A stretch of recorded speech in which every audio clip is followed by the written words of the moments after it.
I am very, very proud today to have a group of young women who are visiting their capital to see what happens in the city of Albany, which is the capital of New York State.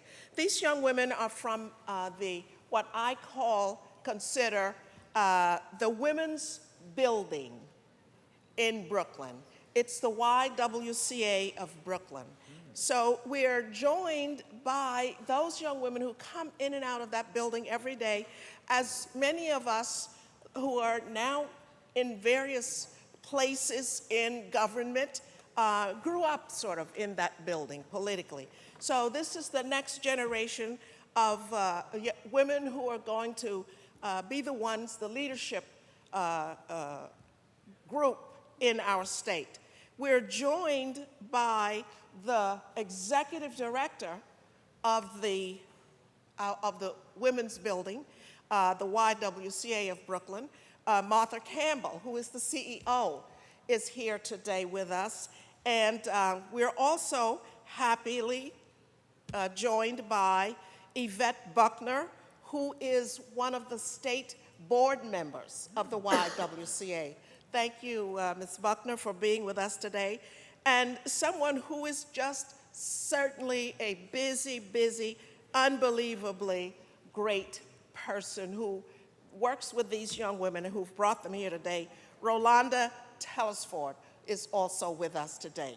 So we thank you. We thank you, the leaders who have made it possible for us to enjoy seeing these young women and hosting them today, and certainly those young people who are in the balcony now.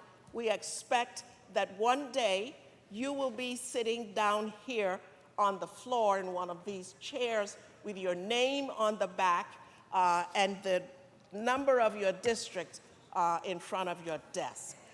That's what happens here. And as you can see, some of the young men here and women here came through the process that you're engaged in now. So we thank you for taking the time to come. We know it's very difficult for young people to take time out of their lives to come and see older people talk. But just so that you know, it is important, because what goes on here impacts each of your lives, and we're here every day to hopefully be part of building a world that you will be able to take over and continue the work that we have begun here. So thank you, Mr. President, and I would ask my colleagues to join me in really celebrating these young women, if you don't mind. Thank you. To our guests from the YWCA of Brooklyn, I welcome you on behalf of the Senate. We extend to you all of the privileges and courtesies of this House. Please rise and be recognized.